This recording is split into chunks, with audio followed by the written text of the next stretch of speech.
What a fall this was. A fall like no other, and a time where we discovered that we are indeed a school like no other.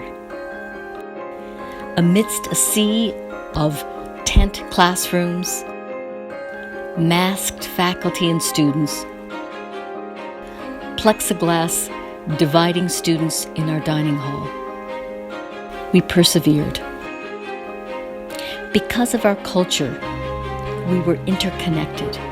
We all worked together to ensure one another's well-being. And our tireless faculty and staff guided our students, teaching them here on campus and virtually from around the globe, unwavering in their commitment to giving our girls as complete a Walker's experience, pandemic or no pandemic.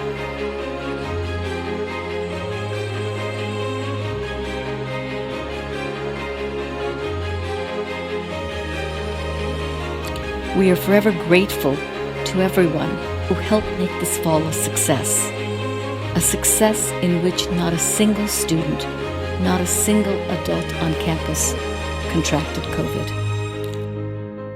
Hooray Sunray, Walkers like no other.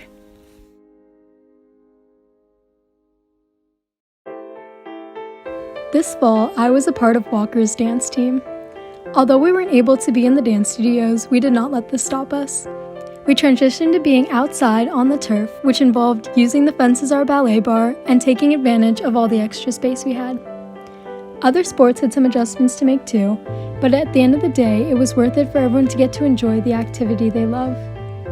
Doing co-curriculars in the time of COVID was not without its challenges, but because everyone at Walker's was willing to work hard and adjust, we were able to have fun, challenging, and engaging fall seasons.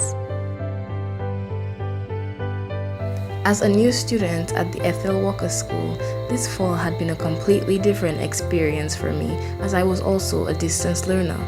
But thankfully, Walker's was more than prepared to handle distance learning. All of my teachers came to classes with warm smiles and good spirits, and so I always felt engaged, whether we were put into breakout rooms or simply having a discussion. All these and more made me realize that whether or not we were physically distant, the Walker's family will always be socially connected. We, as most if not all Walker's parents, began the fall semester with many fears. We talked with our daughter several times a week over the course of the last semester.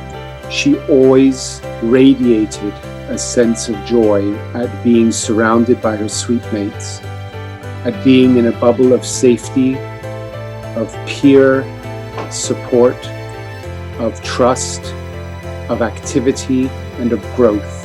Her smile, her calm, and her excitement was clear evidence that we'd made the right decision to allow her to go back. So this year, under this special circumstance, we're doing remote class, and that's why me and Alicia found a nonprofit organization called Archery. So Archery wanted to help children with special needs, where children being mentally affected by the coronavirus. And now we provide offline and online classes that provide art therapy for those kids. And right now, we already serve 60 kids offline. It is impossible to sum up the experience of pandemic teaching in a few words, but a phrase from the school meditation comes to mind: strength to take us through our daily challenges. And there were daily challenges, from troublesome internet connections to sudden rain blowing up into the tent. There was also the challenge of so much instability, uncertainty, and fear for the safety of ourselves and others. These were real. The strength was also real. The strength of my students, resilient in the face of circumstances far beyond their control. The immense gratitude of those students who were able to be on campus, and the commitment of those who weren't, showing up to class and engaging despite technical difficulties or time differences. There was also strength in the adult community.